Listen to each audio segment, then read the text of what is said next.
இரண்டாம் பாகம். எனக்கு மாறுதல் எப்போது வரும்? பாவ அறிக்கையும் பாவ மன்னிப்பும். ஊத்ஸ் என்ற தேசத்தில் யோபு என்னும் பெயருள்ள ஒரு மனிதன் இருந்தான். யோபு என்பதற்கு டெசர்ட், கைவிடல், பாலைவனம், அருகரையற்ற என்றும் one ever returning to God, எப்போதும் தேவனிடமே திரும்புகிறவன் என்பதும் பொருள். அவன் ஒரு உத்தமன், சன்மார்க்கன், தேவனுக்கு பயப்படுகிறவன், பொல்லாப்புக்கு விலகுகிறவன். 7 ஆண் மக்களும் 3 பெண் மக்களும் அழகான ஒரு மனைவியும் அவனுக்கு இருந்தார்கள். ஆடுகளில் 7000, ஒட்டகங்களில் 3000, ஏர் மாடுகள் 500, கழுதைகள் 500, திரளான வேலைக்காரர்கள் அவனுக்கு இருந்தனர். அவன் ஒரு பெரிய பிரபு, ஜனங்களுக்கான ஒரு நியாயாதிபதியாக கீர்த்தியுடையவனாக இருந்தான். இவன் மேல் சாத்தானுக்கு ஒரே பொறாமை. சாத்தானுடைய பொறாமையை அறிந்த தேவன் சாத்தானிடம் யோபை பற்றி கேட்டார். அவன் விருதாவாகவா தேவனுக்கு பயந்து நடக்கிறான்? நீர் அவனையும் அவன் வீட்டையும் அவனுக்குண்டான எல்லாவற்றையும் சுற்றி வேலியடைக்கவில்லையோ?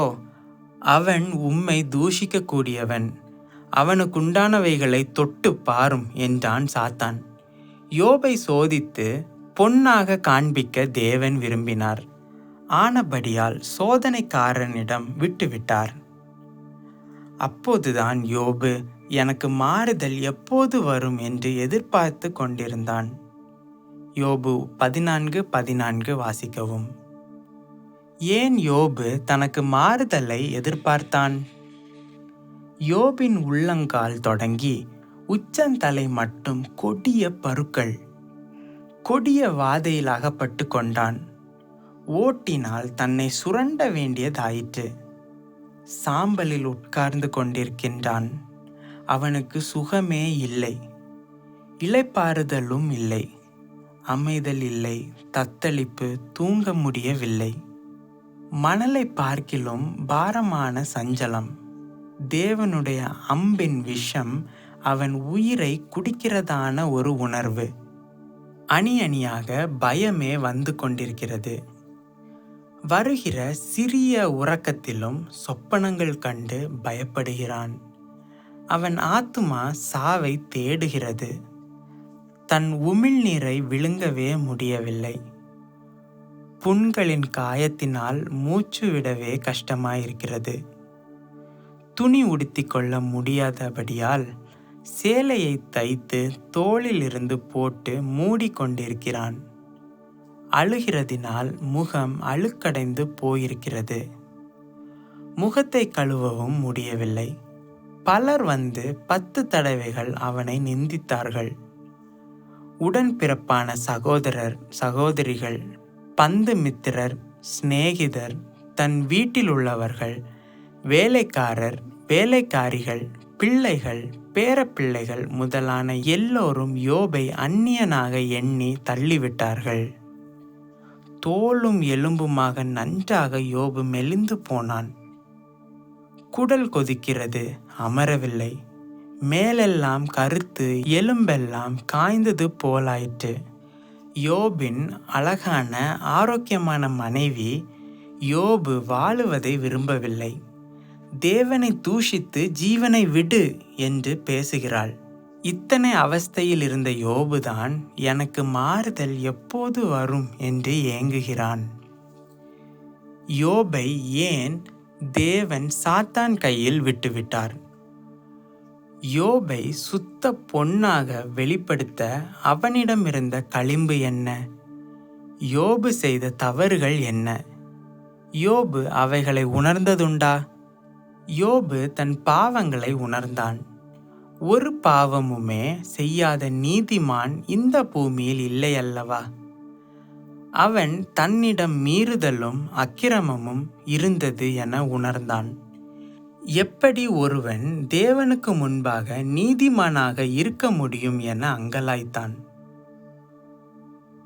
தேவனை நாம் நம்புவதில்லை என்று கூட தேவனுடைய செயல்களில் அவிசுவாசம் அடைகிறான்.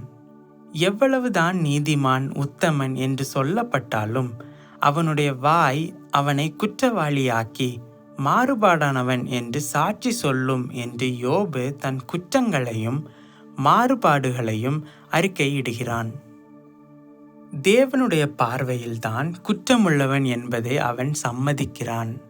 இத்தனை துன்பங்களுக்கும் நஷ்டங்களுக்கும் சேதங்களுக்கும் நோய்களுக்கும் தன் தனித்த நிலைமைக்கும் காரணம் தன் சிறு வயதின் அக்கிரமங்கள் என்று அவனே அறிக்கையிடுகிறான்.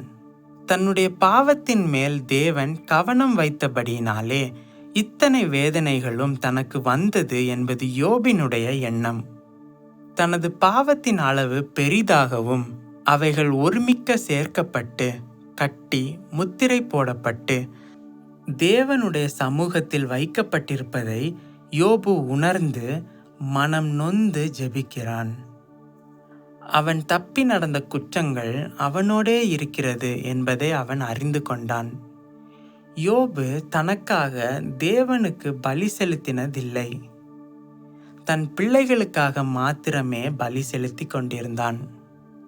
யோபிடம் பாவங்கள் இருந்தபடியால் அந்த இருட்டின் வழியாக நுழைந்து சாத்தான் அவனிடம் தேவன் கொடுத்திருந்த ஆசீர்வாதங்களை எல்லாம் அழித்துவிடவும் அவனை கொடிய நோயாளியாக்கவும் தேவன் விட்டு கொடுத்தார்.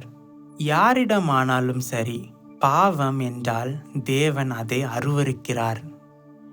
உன்னிடம் பாவம் இருப்பதினால் உனக்கும் இவ்விதமான அந்த கேடுகள் எல்லாம் வந்திருக்கின்றன. தீர்க்கதரிசியாகிய ஏசாயா இஸ்ரவேலரின் பாவங்களை கூறும்போது அதை ஏசாயா 1:5-7 வரை வாசிக்கலாம். இங்கே நோய் பிடித்த யோபு போன்ற ஒரு காட்சி. தலை முழுவதும் வியாதி, இருதயமெல்லாம் பலவீனம், உள்ளங்கால் தொடங்கி உச்சந்தலை மட்டும் அதிலே சுகமே இல்லை. அங்கே காயம், அதிலே வீக்கம், நோதிக்கிற நினம், சீல் நிறைந்த புண்கள், கட்டப்படாமல் திறந்தே இருக்கும் புண்கள், ஆற்றப்படாமல் அவதிப்படும் ஒரு ஆள்.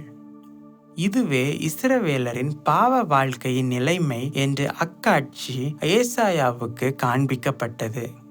இஸ்ரவேல் ஜனங்கள் மாத்திரமா? பாவம் செய்து வாழ்ந்து கொண்டிருக்கிற ஒவ்வொரு மனிதனின் நிலைமையும் இதுவே.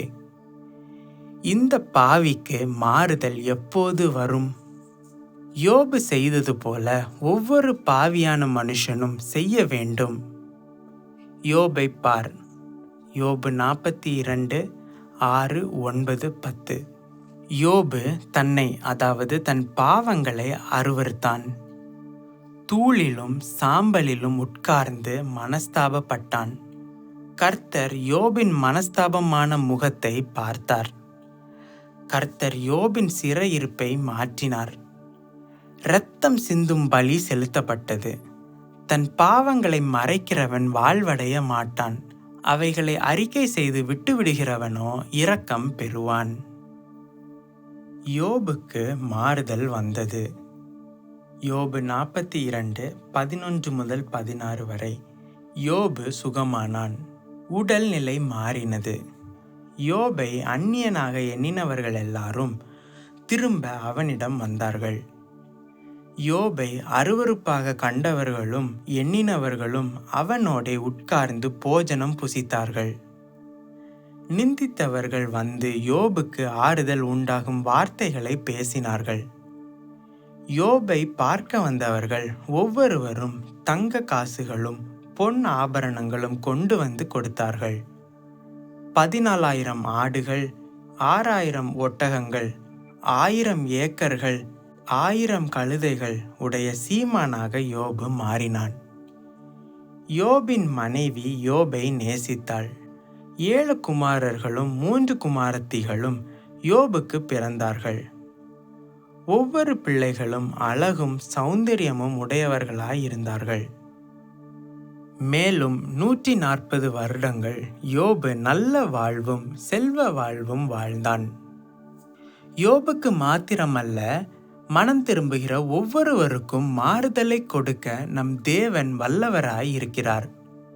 தங்கள் பாவங்களை உண்மையாக உணர்ந்து மெய் மனஸ்தாபத்துடனே அறிக்கை செய்து விட்டு விடுகிற ஒவ்வொருவருக்கும் ஆசீர்வாதமான மாறுதலை கொடுக்க நம் தேவன் போதுமானவராய் இருக்கிறார். பாவ மன்னிப்பு பரம ஆனந்தம். நீ பாவ மன்னிப்பை பெற்றிருக்கிறாயா? நம்முடைய பாவங்களை அறிக்கையிட்டால் பாவங்களை நமக்கு மன்னித்து எல்லா அநியாயத்தையும் நீக்கி நம்மை சுத்திகரிப்பதற்கு கர்த்தராகிய இயேசு கிறிஸ்து உண்மையும் நீதியும் உடையவராய் இருக்கிறார். நமது பாவங்கள் இரத்தாம்பர சிவப்பாய் இருந்தாலும் சிவேரென்று இருந்தாலும் பஞ்சை போலவும் உறைந்த மலையைப் போலவும் வெண்மையாகும். உன் பாவங்களை எல்லாம் அவர் தமது முதுகுக்கு பின்னாலே எறிந்து விடுவார். அவைகளை தமது முகத்துக்கு முன்பாக வைத்து பார்த்து கொண்டிருக்கவும் மாட்டார். உன் சகல மீறுதல்களையும் குலைத்து போடுவார். உன்னுடைய எந்த பாவத்தையும் நினைக்கவே மாட்டார். மேகம் காற்றினாலே அடியுண்டு அகற்றப்படுவது போல உன் தேவன் உன் பாவங்களையும் உன்னை விட்டு அகற்றி போடுவார். ஒருவேளை உன் பாவங்கள் இரும்பு எழுத்தாணியினால் அல்லவோ எழுதி வைக்கப்பட்டிருக்கிறது, அவைகள் எப்படி அழிக்கப்பட முடியும் என்று நீ எண்ணுகிறாயோ? நீ மனம் திரும்பி உன் பாவங்கள் மன்னிக்கப்படும்படி ஆண்டவராகிய இயேசு கிறிஸ்துவிடம் அறிக்கையிட்டபடியால் நான் உன் அக்கிரமங்களை மன்னித்து உன் பாவங்களை இனி நினையாதிருப்பேன் என்று அவர் உனக்கு சொல்லுகிறார். என் பாவம் பலத்தது என்றும் அவைகள் பத்திரப்படுத்தி வைக்கப்பட்டிருக்கின்றன என்று நீ எண்ண இடம் கொடாதே. உன் பாவ அறிக்கை நிமித்தம் அவைகள் எல்லாம் மன்னிக்கப்பட்டு விட்டன. என் தாய் என்னை பாவத்தில் கற்பந்தரித்தாள். நான் பாவியாகவே பிறந்தேன். யார் என்னை இந்த பாவங்களிலிருந்து விடுதலை செய்ய முடியும் என யோசிக்கிறாயோ? இயேசு கிறிஸ்து உன்மேல் இரக்கமாயிருந்து உன்னுடைய எல்லா அக்கிரமங்களையும் ஒன்றாக கூட்டி எடுத்து உன் பாவங்களை எல்லாம் சமுத்திரத்தின் ஆழத்திலே போட்டுவிட்டார். இது என்ன ஆச்சரியம்! உன் பாவங்களை எல்லாம் அவரே சுமந்தார். அவர் ஒருவருக்கே பாவங்களை மன்னிக்க அதிகாரம் உண்டு. மகனே, மகளே, உன் பாவங்கள் உனக்கு மன்னிக்கப்பட்டன என்று சொல்ல அவர் ஒருவருக்கே உரிமை உண்டு. உன் பாவங்களை உன்னை விட்டு நீக்கும்படி வந்தவர் அவர். அவரிடமிருந்து பாய்ந்த இரத்தமே உன் பாவங்களை நீக்கும் ஜீவ ஊற்று. தேவனே, உமக்கு முன்பாக நான் பாவம் செய்தேன் என்று அறிக்கையிட்டபடியால் உன் பாவங்களை நீக்கும் சுத்திகரிப்பை உண்டு பண்ணினார். நமது பாவங்களை நிவிர்த்தி செய்கிற கிருபாதார பலி அவரே. இயேசுவின் சரீரம் ஒரே தரம் பலியிடப்பட்டதினால் அந்த சித்தத்தின்படி நீயும் பரிசுத்தமாக்கப்பட்டிருக்கிறாய்.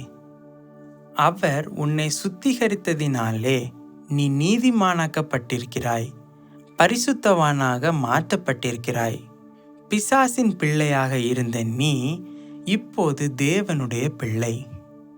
அவிசுவாசியாகிய இருந்த நீ இப்போது விசுவாசி. எவ்வளவு பெரிய மாறுதல்! இப்போது உனக்கு எல்லா ஆவிக்குரிய செல்வங்களும் கிடைத்துவிட்டன. உன்னதங்களிலே ஆவிக்குரிய சகல ஆசீர்வாதங்களினாலும் நீ ஆசீர்வதிக்கப்பட்டிருக்கிறாய். இவ்விதமாக நீ அலங்கரிக்கப்பட்டு அழகுள்ளவளாக மாறி பரலோக ராஜ்யத்தை சுதந்தரிக்கும் ஸ்லாக்கியத்தையும் பெற்றுக்கொண்டாய்.